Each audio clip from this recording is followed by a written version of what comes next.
कहते कुछ जंगल सिर्फ उगते नहीं, वे जन्म लेते हैं। और कुछ जंगल सिर्फ जिंदा नहीं होते, वे याद रखते हैं। ये कहानी ऐसी एक जंगल की है जहाँ का हर पत्ता लाल था, एकदम खून की तरह लाल, जैसे सदियों से कोई जख्म हो जिसने उसे मिटने ना दिया हो। और इस श्राप को तोड़ने निकली थी एक राजकुमारी, वेदा। लेकिन उसे नहीं पता था कि जिस जंगल में वो जा रही है उसमें जाना तो आसान है, पर बाहर निकलना लगभग नामुमकिन सा है। आधी रात में महल के ऊपर लाल चांद दिख रहा था। वेदा अपनी खिड़की से नीचे जंगल की ओर देख रही थी। वेदा ने उलझन भरी शब्दों में खुद से कहा, आखिरकार ये पत्ते इतने लाल क्यों हैं? क्या यह जंगल वाकई में श्रापित है? तभी पीछे से एक भारी आवाज आती है। राजा हरियोश की, जो वेदा के पिता है, वो वेदा से कहते हैं, ये जो लाल जंगल दिख रहा है ना, इसके आसपास कभी मत जाना वेदा। वहां जो जाग रहा है वो कोई इंसान नहीं है। वेदा ने अपने पिता से कहा, इस लाल जंगल का सच क्या है? राजा ने वेदा से आंखें चुराते हुए बस इतना ही बोला, कुछ सच ऐसे होते हैं जो अगर किसी को पता चल जाए तो कभी वापस नहीं लौटते हैं। इस बातचीत से वेदा के मन में इस लाल जंगल के बारे में और भी जानने का मन हुआ। उसने सोच लिया वो इसके बारे में जानकारी रहेंगी। उसे जानना है कि क्या कहानी है इस लाल जंगल की। अगली सुबह वेदा अकेली छुपते हुए, बिना अपने पहरेदार को पता चले, अकेले उस लाल जंगल की सीमा पर पहुंच गई। जैसे उसने उस जंगल में कदम रखा, तभी हवा जोर से चलने लगी और एक धीमी आवाज आई, वापस जा वेदा। वेदा चौंक कर आसपास देखने लगी और उसने कहा, यहाँ कौन है? मेरे सामने आओ। पर जवाब में उसे बस पत्तों की धीमी सरसराहट की आवाज आई। वही कुछ दूरी पर उसे एक पुरानी झोपड़ी दिखाई दी। उस झोपड़ी के पास उसे एक बूढ़ा ऋषि मिला, विद्यांत। ऋषि विद्यांत ने गंभीर आवाज में कहा, तुम्हें यहाँ पर नहीं आना चाहिए था राजकुमारी। ये लाल जंगल तुम्हारा नाम जानता है। यहाँ आने वाले हर किसी का नाम ये जंगल याद रखता है। वेदा ने कहा, अगर ये जंगल मुझे जानता है तो मुझे भी इस जंगल के बारे में सच जानने का पूरा हक है। मैं इस जंगल के बारे में जानना चाहती हूँ। ऋषि विद्यांत ने एक गहरी सांस ली और कहा, राजकुमारी, तो आप तैयार हो जाइए। यह जंगल सवाल नहीं पूछता, यह परीक्षा लेता है। वेदा जंगल के अंदर बढ़ती गई, जहाँ पर कोहरा काफी गहरा होते जा रहा था। अचानक से दूर से किसी की रोने की आवाज आई। वेदा ने लालटेन उधर तरफ करके देखा। एक लड़की का साया जो पेड़ के पीछे खड़ा रो रहा था। वेदा ने उससे कहा, तुम ठीक हो? कौन हो तुम? लड़की धीरे धीरे मुड़ी। उसका चेहरा नहीं दिख रहा था, सिर्फ एक खाली काला धब्बा था। वेदा चीखते हुए डरकर पीछे हटी, पर उस लड़की की आवाज बहुत नरम थी। उसने धीरे से कहा, मैं वो हूँ जिसे इस जंगल ने निगल लिया। तुम भी वही हो जाओगी अगर सच नहीं जाना तो। अगले ही पल उस लड़की का साया पेड़ों में कहीं समा गया और पत्तों की लाल चमक पहले से ज्यादा बढ़ गई। वेदा वहां से धीरे धीरे आगे बढ़ने लगी। उसे एक सूखा तालाब दिखा। वो उसके पास पहुंची। उसे जमीन पर एक विशाल वृक्ष की जड़ें मिली, जिस पर कुछ प्राचीन चिन्ह थे। अचानक से वो जड़ें हिलने लगी। उन जड़ों से आवाज आई, लौट जाओ राजकुमारी, ये जंगल वह नहीं देता जो इंसान चाहता है। वेदा ने साहस जुटाया और कहा, लेकिन मैं जंगल से कुछ लेने नहीं आई, मैं यहाँ उसे कुछ वापस देने आई हूँ। जड़ें स्थिर हो गई।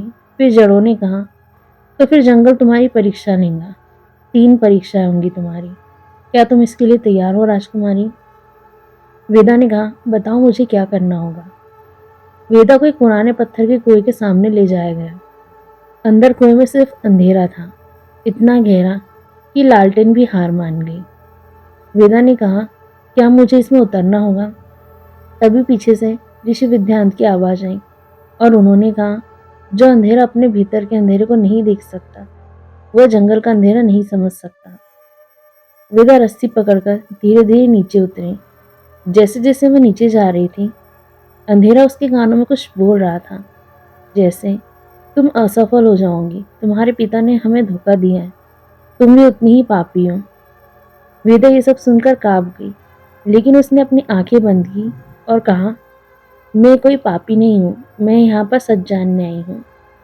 वो कुआं अचानक से रोशनी से भर गया। वेदा ने पहली परीक्षा पूरी कर ली। अब तक रात हो चुकी थी। वेदा एक चमकते झरने के पास पहुंचती है, जिसकी धारियों में भविष्य और अतीत दोनों के दृश्य झिलमिला रहे थे। ऋषि विद्यांत ने कहा, राजकुमारी, इस झरने को छूते ही तुम्हारी यादें डूब सकती हैं और तुम खुद भूल जाओगी कि तुम कौन हो। वेदा ने जैसे ही अपना हाथ पानी में डाला, तुरंत वहां के दृश्य बदलने लगे। उसका बचपन, उसकी माँ का निधन, महल की रातें, पिता की कठोरता, लाल जंगल का रहस्य। दृश्य अचानक और भी तेज होने लगे। वेदा की दिल की धड़कन बढ़ने लगी। झरने ने उसे अपने अंदर खींचने की कोशिश की। वेदा ने पानी से मुंह को बाहर निकालते हुए सांस लेते हुए कहा, नहीं, मैं खुद को नहीं भूल सकती। उसने अपने दिल पर हाथ रखा और पानी शांत हो गया। वेदा ने दूसरी परीक्षा भी पूरी कर ली। अब वेदा एक गुफा के पास आती है। गुफा के अंदर सब कुछ काला था और दीवारों में चेहरे दिखने लगे, बिल्कुल ऐसे जैसे सभी जिंदा हो। एक चेहरा उसके पिता का था, जो दीवार पर दिखा। पिता की आवाज आई, अगर सच जानूंगी तो तुम मुझसे नफरत करोगी। वेदा सुनकर चौंक जाती है। गुफा के दूसरे छोर पर उसे एक लाल दरवाजा दिखता है। वेदा ने कहा, मैं सब कुछ जानना चाहती हूँ, फिर सच चाहे कुछ भी क्यों ना हो। जैसे ही वेदा ने उस दरवाजे को खोला, उसकी पूरी दुनिया ही बदल गई। उसके सामने एक विशाल लाल वृक्ष खड़ा था, जिसकी जड़ें धड़कन की तरह धड़क रही थी। उस वृक्ष ने कहा, वेदा, तुम्हारे पिता ने मुझे छल से कैद किया था। वेदा की आंखों के सामने दृश्य अपने आप दिखने लगे, जैसे जंगल उसे अपने घावों की बातें सुना रहा हो। राजा हरियोश ने लाल जंगल के पवित्र रत्न को चुराया था। जंगल की आत्माएं रोती हैं। जंगल का हृदय, वो वृक्ष, धीरे धीरे कमजोर पड़ने लगता है। उसका श्राप फैलता है और हर हरा पत्ता लाल हो जाता है। वृक्ष आगे बोलता है, तुम्हारे पिता ने शक्ति के लिए मुझे बांध दिया और इस जंगल की हर आत्मा अब धीरे धीरे मर रही है। ये सब सुनकर वेदा के पैर कांप गए। उसने अपना सिर झुकाया और उस वृक्ष से कहा, मैं मानती हूँ, मेरे पिता ने गलत किया है। जंगल मुझसे जो चाहे ले ले, बस इसे श्राप मुक्त कर दे। पूरा जंगल जैसे उसके शब्दों को सुन रहा था। अचानक आकाश से एक लाल बिजली निकलती है। जंगल हिलने लगा। उस वृक्ष की जड़ें और शाखें जिंदा हो उठी। उन्होंने वेदा को जकड़ लिया, लेकिन वेदा ने खुद को छुड़ाने की कोशिश तक नहीं की। तभी वृक्ष ने कहा, भय को त्यागो, सत्य को स्वीकारो और जंगल तुम्हें खुद स्वीकारेगा। वेदा ने अपनी आंखें बंद की और वो जड़ें उसके चारों ओर घूमी। उसकी दिल की धड़कन धीमी हुई और अचानक सब कुछ शांत हो गया। एक तेज प्रकाश फैला और जंगल हिलना बंद हो गया। जब प्रकाश शांत हुआ तो पेड़ों के लाल पत्ते धीरे धीरे हरे होने लगे। जंगल की आत्माएं पत्तों से बाहर आई। धुआं, रोशनी और आवाजों का मिश्रण, सभी खुश थे। ऋषि विद्यान ने मुस्कुराकर कहा, तुमने कर दिखाया राजकुमारी, तुम्हारा दिल जंगल से बड़ा है। वृक्ष ने अपना तना झुकाया और कहा, तुम्हारी वजह से अब इस जंगल का भविष्य साफ है। वेदा सब कुछ देखकर घुटनों के बल गिर गई। उसकी आंखों से आंसू बह रहे थे, लेकिन पहली बार उसके चेहरे पर एक संतोष था। वेदा वापस अपने राज्य लौटी। लोगों ने देखा कि जंगल फिर से हरा हो गया है। राजा हरियोश इस अपराध की वजह से काफी टूट गए थे। राजा ने रोते हुए कहा, मैंने जो गलती की उसका बोझ तुमने उठाया, मुझे माफ करना बेटी। वेदा ने अपने पिता से कहा, आपने गलती तो की है, लेकिन मैंने इससे बहुत कुछ सीखा भी है। कई सालों बाद वेदा राज्य की सबसे न्यायप्रिय रानी बनी और लाल जंगल का नाम बदलकर हरित वेदा वन रखा गया। वह वृक्ष आज भी वहाँ खड़ा है, हरा, जीवित, एकदम शांत। और रात के समय जब हवा चलती है तो पत्ते बोलते हैं, वेदा हमारी रक्षक है। कभी अगर तुम किसी जंगल में लाल पत्ता देखो तो उसे देखकर डरना मत। घाटियों में कुछ कहानियां सिर्फ सुनाई नहीं जाती, कुछ देखी भी जाती हैं। लेकिन अंधेरी घाटी की कहानी इसी किसी ने जिया भी है, क्योंकि इस घाटी में रात में सिर्फ अंधेरा नहीं होता, यहाँ रात किसी की भूख होती है। और इस भूख से सामना हुआ था एक 18 साल के लड़के साहिल का। अंधेरी घाटी हमेशा से डरावनी थी, लेकिन पिछले कुछ महीनों से एक अजीब अफवाह फैल रही थी। एक नीला दिखने वाला भेड़िया वो इंसान की परछाई को चुराता है। गांव वाले उससे बहुत डरते थे। उनका कहना था कि जिसे भी वह देख ले उसके घर पर मौत का साया जरूर आता है। पर साहिल, वो इन सब बातों पर बिल्कुल भी विश्वास नहीं करता था। साहिल ने मजाक उड़ाते हुए कहा, नीला भेड़िया, पापा ये कोई कहानी बनाई होंगी किसी ने, ताकि रात को कोई उस जंगल तरफ ना जाए। साहिल के पिता ने उसे थोड़ा डांटते हुए कहा, बेटा घाटी कोई मजाक नहीं है, वह रात में कुछ और भी है, तो वहां पर मत जाना। बस बात यहीं पर खत्म होती है। एक रात साहिल किताबें पढ़ रहा था, तभी उसकी नजर खिड़की से बाहर गई तो उसने देखा कि कोई तो है वहां पर, उस पेड़ के पीछे से, जो उसकी तरफ देख रहा है। उसकी चमकती नीली आंखें जो बहुत ही अलग सी थी। फिर वो आंखें कहीं गायब हो गई। साहिल को जानने की बहुत उत्सुकता हुई कि ये सब क्या है। कोई भी पूरी बात नहीं बताता कभी। मैं कल खुद जाकर पता करूंगा बिना किसी को भी बताए। अगले ही शाम साहिल अपने साथ टॉर्च लेकर घाटी की तरफ निकल पड़ा। कुछ दूरी तक चलने पर उसे पहले तो कुछ भी अजीब सा नहीं लगा। फिर अचानक से एक साख टूटी और उसके सामने 4 मीटर दूरी पर वही नीला भेड़िया खड़ा था। उसका शरीर धुन जैसा था, जैसे वह आधा इस दुनिया में और आधा किसी दूसरी दुनिया में। साहिल ने कांपते हुए धीमी आवाज में कहा, डरना नहीं, मैं तुम्हें चोट नहीं पहुंचाऊंगा। भेड़िया भी घुर्राया नहीं, वो बस साहिल की तरफ देखता रहा, किसी बच्चे की तरह। फिर धीरे धीरे वो साहिल के पास आया और फिर उसके पैरों के पास आकर बैठ गया। साहिल ने हैरान होते हुए सोचा, ये तो मुझे जानता भी नहीं, फिर भी मेरे पास आकर चुपचाप बैठ गया, कैसे? तभी हवा में एक अजीब आवाज गूंजी, उसे वापस भेजो, इससे पहले कि वह जाग जाए। साहिल ने घबरा कर टार्च को इधर उधर घुमाकर देखा, बट वहां पर कोई भी नहीं था। वो भेड़िया भी उस आवाज पर चौंक गया था। उस रात के बाद से कुछ दिनों तक भेड़िया रोज साहिल से मिलने आने लगा। साहिल उसे फल देता, उसके जख्म साफ करता और भेड़िया उसकी आंखों में सीधा देखता, जैसे वह उसके दिल को पढ़ सकता हो। एक दिन साहिल ने बहादुरी करके भेड़िए की पीठ पर अपना हाथ रखा। तभी भेड़िए की परछाई जमीन पर नहीं पड़ी, लेकिन साहिल की परछाई धीरे धीरे भेड़िए के पंजों की तरफ खिसकने लगी। साहिल ने डरते हुए कहा, ये क्या हो रहा है? भेड़िया तुरंत वहां से पीछे हट गया, मानो उसने कोई गलती कर दी हो। उसकी आंखों में आंसू थे, जैसे वह कहना चाहता हो, मैं नहीं चाहता था मैं तुम्हें कोई नुकसान पहुंचाऊं। फिर भेड़िया वहां से चला गया। अगले दिन गांव में बात फैलने लगी, धीरे धीरे हमारे पशु मर रहे हैं। इससे गांव के लोग और भी ज्यादा डरने लगे। सभी को एक दिन पेड़ों की छाल पर अजीब से नीले निशान बने दिख रहे थे। ये सब कुछ बहुत अजीब सा हो रहा था, इसलिए गांव में सभा बुलाई और उसमें निर्णय हुआ। मुखिया ने सभी से कहा, वो नीला भेड़िया अपशकुन है, हमें उसे मारना ही होगा। साहिल जब ये सुनता है तो वो सभी से बोलता है, नहीं, वो बिल्कुल भी खतरनाक नहीं है। गांव वाले गुस्से से बोलते हैं, तो क्या तुम उस भेड़िए की तरफदारी करोगे? देखा नहीं क्या क्या हो रहा है गांव में। सभी गांव वालों ने शिकारियों को बुलाया उस भेड़िए को मारने के लिए। उस रात सभी शिकारी घाटी में पहुंच गए।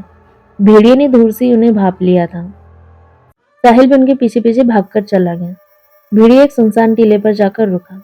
उसकी आंखों से नीली रोशनी निकली, हवा भारी हो गई, पेड़ सरसराने लगे और फिर भेड़िए के पीछे एक ऊंची मानव आकृति बनी, धुंध सी बनी हुई। कोई चेहरा नहीं, बस नीली आंख सी आंखें। उस आकृति ने कहा, मैं ही इस भेड़िए का श्राप हूँ और मैं ही उसकी आत्मा का मालिक हूँ। ये सब देखकर साहिल कांप गया। उसने डरते हुए पूछा, तुम कौन हो? उस आकृति ने जवाब दिया, इस घाटी का प्रेत। सदा भटकने का श्राप मिला है मुझे और यह भेड़िया मेरा वाहक है।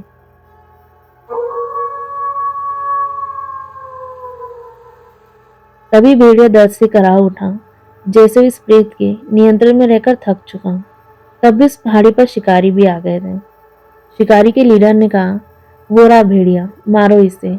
भेड़िया साहिल के आगे आकर खड़ा हो गया, जैसे वो कह रहा हो, तू बस डरना मत, मैं हूं ना यहाँ पर। शिकारियों ने काफी सारे तीर चलाए। वो सभी तीर भेड़िए के शरीर से आर पार निकल गए, पर भेड़िए को कोई खून नहीं निकला, सिर्फ नीली धुंध निकल रही थी।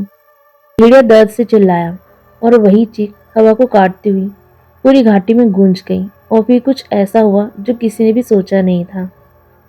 भेड़िए का शरीर अचानक से बड़ा होने लगा। उसकी आंखें धधक गई, लेकिन उसका गुस्सा साहिल पर नहीं, उस प्रेत पर था।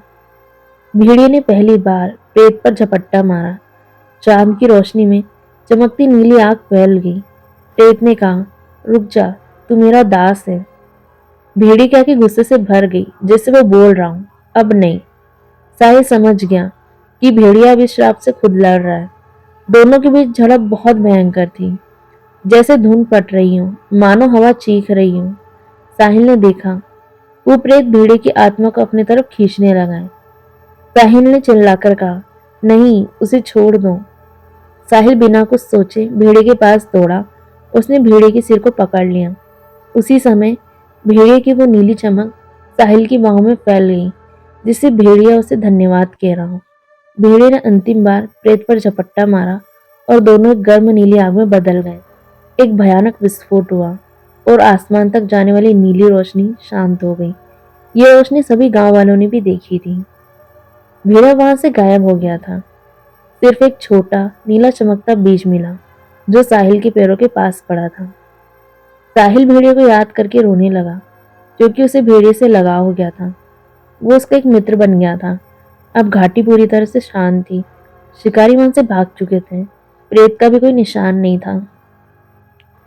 साहिल ने उस बीज को घाटी के बीच में रोप दिया। वहां की मिट्टी खुद फटकर उस बीज को स्वीकारने लगी। कुछ ही क्षणों में वहां पर एक चमकदार नीला पारदर्शी पेड़ उग गया। उसकी शाखाओं में वही दो चमकती आंखें झिलमिला रही थी, जैसे उस भेड़िए की थी। और हवा में एक धीमी आवाज आई, मैं यही हूं हमेशा। साहिल मुस्कुराया कि भेड़िया कहीं नहीं गया है। वह अब इस घाटी का रक्षक पेड़ बन चुका है। श्राप टूट चुका था और प्रेत हमेशा के लिए मिट चुका था। आज भी अगर कोई इस नीले पेड़ के पास जाकर बैठे और दिल से उसे पुकारे, तो उसकी शाखें हल्के से झुक जाती हैं, जैसे कोई अदृश्य भेड़िया अब भी तुम्हारे साथ बैठने आ गया हो। कहते हैं कि दुनिया में अंधेरा दो तरह का होता है। एक वो जो बाहर है, जिसे हम आंखों से देखते हैं, और दूसरा वो जो अंदर होता है, जिसे हम देखने की हिम्मत कभी नहीं करते हैं। और जब ये दोनों अंधेरे एक ही इंसान के भीतर उतर जाएं, तो वो इंसान नहीं रहता, वो एक वंशज बन जाता है, अंधकार का वंशज। हमारी कहानी शुरू होती है एक युवक से, जिसका नाम दिव्यांश है। एक साधारण लड़का जो बिल्कुल भी साधारण नहीं था। दिव्यांश अपने दादा के पुराने गांव आया था, एक सूना, जर्जर, ठंडा कस्बा सा। यहाँ की रातें इतनी खामोश थी कि आपको अपनी सांस से भी तेज सुनाई दे सकती थी। एक शाम वह जंगल में घूम रहा था, जब उसने एक विशाल पत्थर देखा, जिस पर चमकता हुआ एक अजीब चिन्ह था। जैसे ही दिव्यांश ने उसे छुआ, वहां की धरती हल्की सी कांपने लगी। आसमान काला हो गया और वहीं से आवाज आई, आखिरकार तुम लौट आए वंशज। दिव्यांश डर कर पीछे हट गया। उसने कहा, कौन है? वो अनजान आवाज फिर से आई, तुम वो ही हो जिसे अंधेरा जन्म से खोज रहा है, ये देखने के लिए कि तुम उसका हिस्सा बनोगे या उसका विनाश। अचानक से उसकी हथेली पर एक जलता हुआ निशान उभर आता है, अंधकार का चिन्ह। डरते डरते दिव्यांश वापस अपने घर लौट आया। रात को उसने अपने दादा की पुरानी संदूक खोली। उसमें एक धूल से ढकी डायरी थी, जिस पर लिखा था, अंधकार का वंश, तात्या वैद्य की अंतिम डायरी। दिव्यांश ने पन्ने खोले। हर शब्द मानो उसे किसी कांटों के जैसे चुभ रहे थे। उसने पढ़ा, दिव्यांश को ये सच कभी मत बताना। उसमें वही वंश है, वही श्राप जो हमारे पूरे कुल को नष्ट कर चुका है। अगर उसके हाथ पर वाला चिन्ह जाग गया, तो उसे तुरंत अंधेरा कुंड ले जाना, वहां उसका भाग्य तय होगा। ये सब पढ़कर दिव्यांश बहुत हैरान हुआ। दिव्यांश ने खुद से कहा, मैं श्रापित हूँ, मैं कौन हूँ? आधी रात को कमरे में अजीब ठंड भरने लगी। लैंप खुद ब खुद बुझ गए और दिव्यांश का शरीर अचानक दर्द में तड़प उठा। उसकी नसें काली पड़ने लगी, आंखें धधकने लगी और फिर उसकी परछाई दीवार से अलग हो गई और उस परछाई ने बोला, तू ही असली में है और मैं अनंत अंधेरा। दिव्यांश ने डरकर उठते हुए कहा, तू क्या है? परछाई ने हंसते हुए कहा, मैं वही हूँ जिसके लिए तू जन्मा है, अंधकार का वंशज। मैं तेरा स्वामी हूँ और तू मेरा शरीर। अब समय है दुनिया को झुकाने का।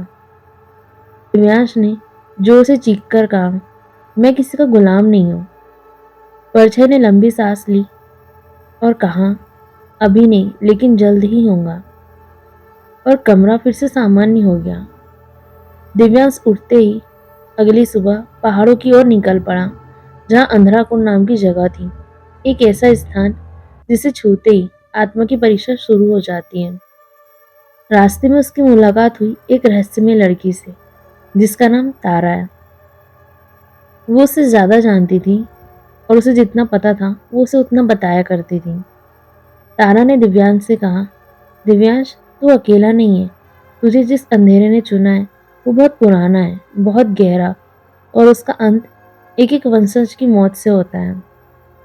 दिव्यांश से सुनकर चौंक जाता है, तुम मेरा नाम किसे जानती हो? तारा ने मुस्कुराकर कहा, क्योंकि मैं भी उसी शराब का हिस्सा हूँ।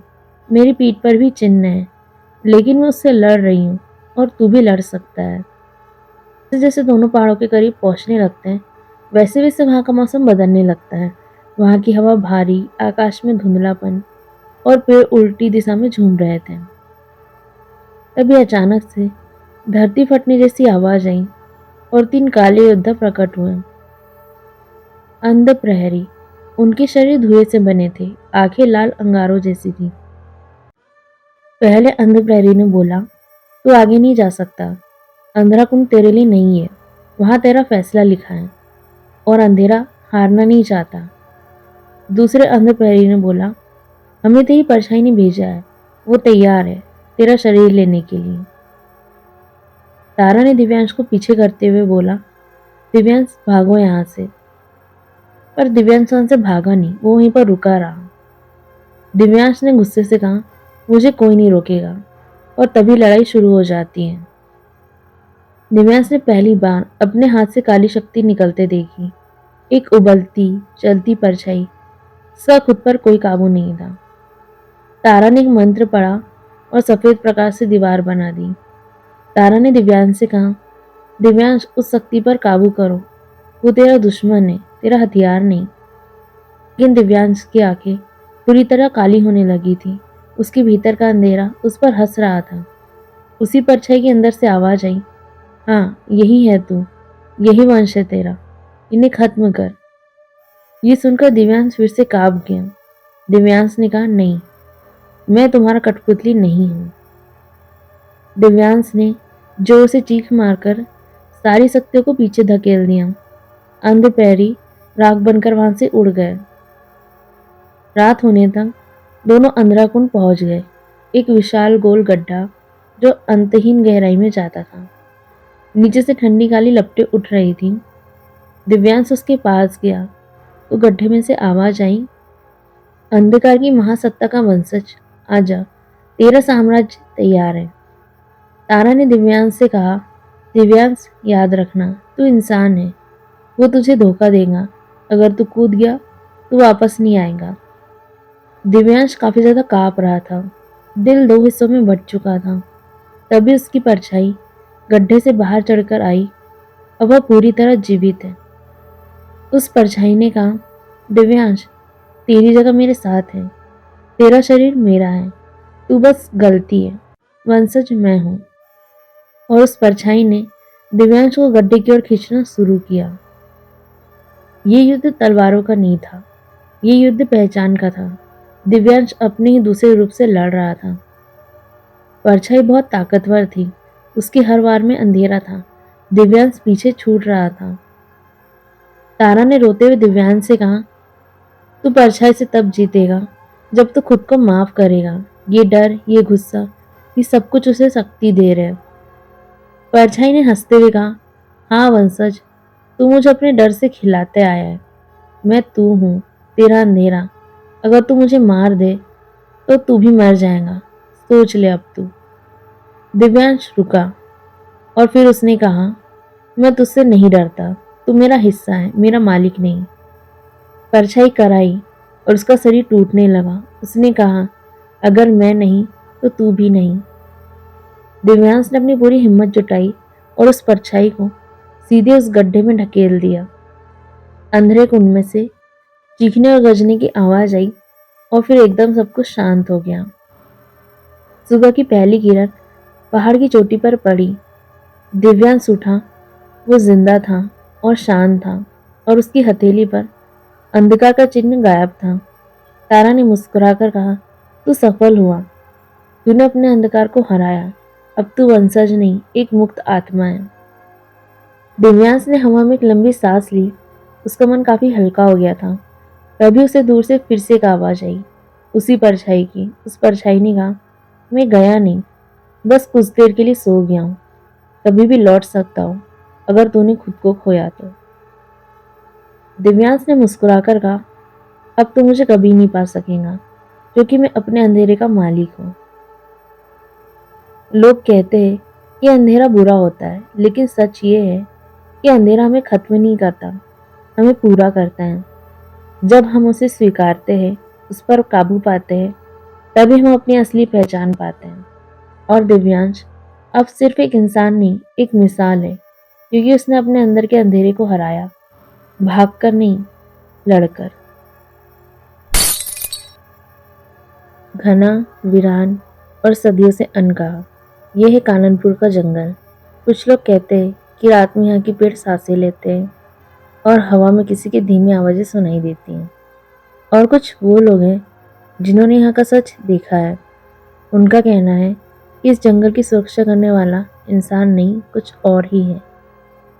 आज इस जंगल की कहानी तुम्हें ले जाएंगी एक ऐसी जगह जहाँ पर रात में सिर्फ अंधेरा नहीं होता, बल्कि वहाँ जिंदा होती हैं।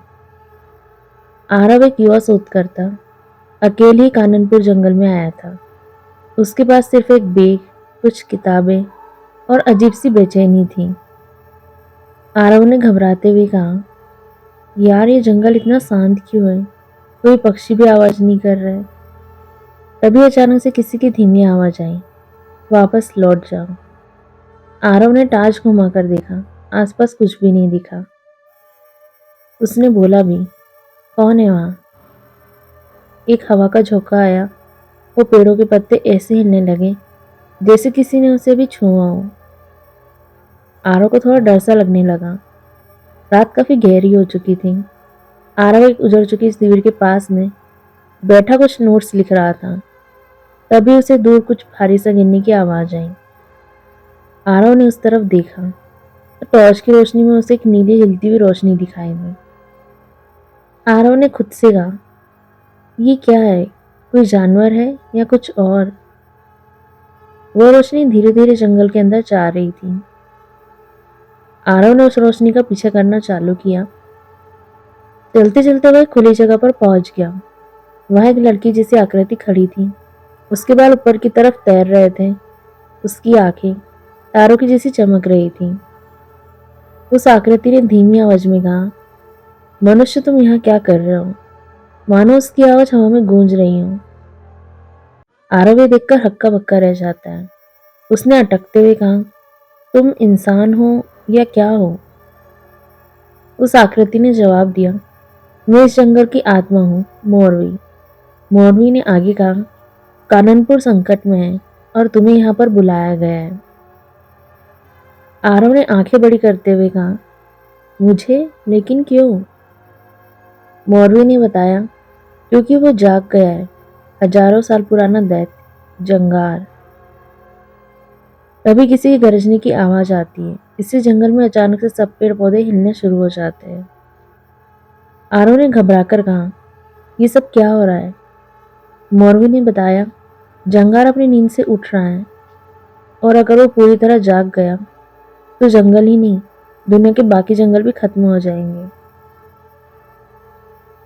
आरव ने डरते हुए पूछा, मैं क्या मदद कर सकता हूँ? मैं तो बस एक शोध करता हूँ। मौरवी ने बताया, कभी कभी जंगल अपना रक्षक खुद नहीं चुनता, वो उसे बुलाता है, जिसे सब कुछ सुनना आता है। मौरवी उसे अपने साथ जंगल के अंदर ले जाती है, जहाँ 3 विशाल पत्थर के स्तंभ थे, जिस पर प्राचीन लिपि से कुछ लिखा हुआ था। वायु स्तंभ हवा का स्वामी, ज्योति स्तंभ अग्नि का रक्षक, धारा स्तंभ वृक्षों की शक्ति। मौरवी ने बताया, इन तीनों स्तंभों को तुम्हें जागृत करना होगा।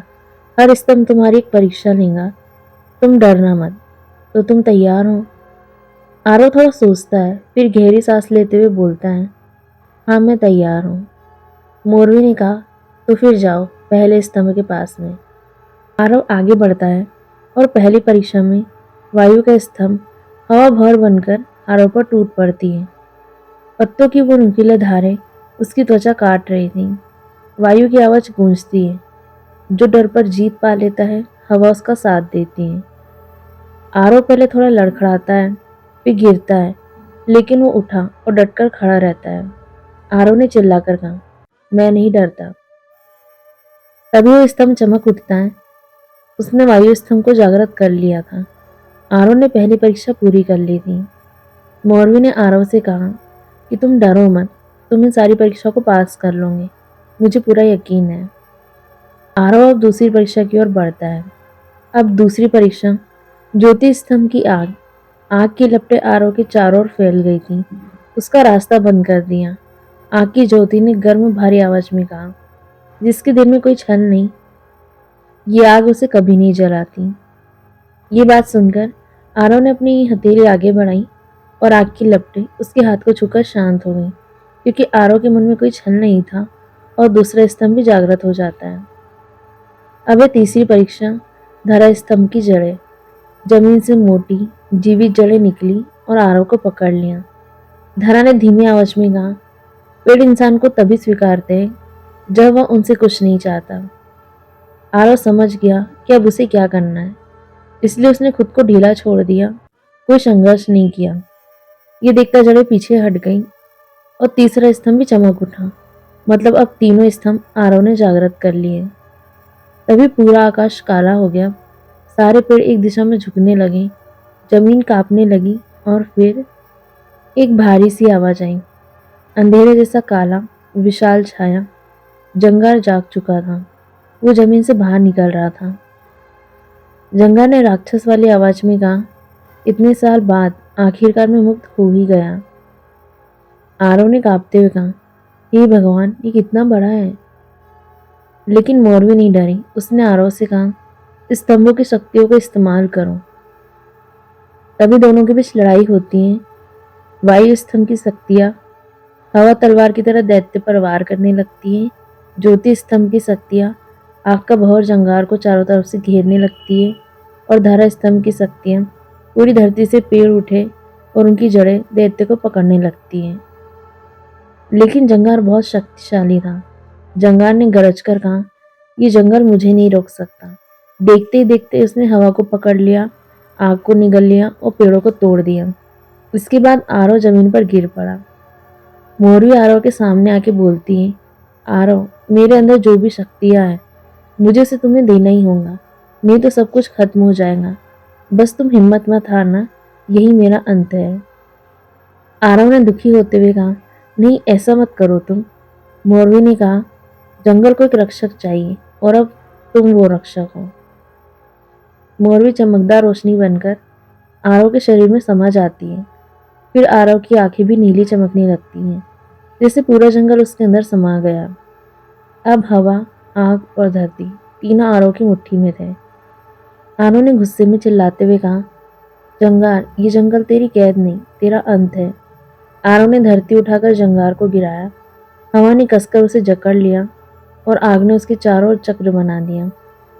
तभी चंद्रग्रहण हुआ और चंद्रग्रहण की अंतिम रोशनी में आरव ने कहा, सो जा जंगार, अगले 1000 सालों के लिए।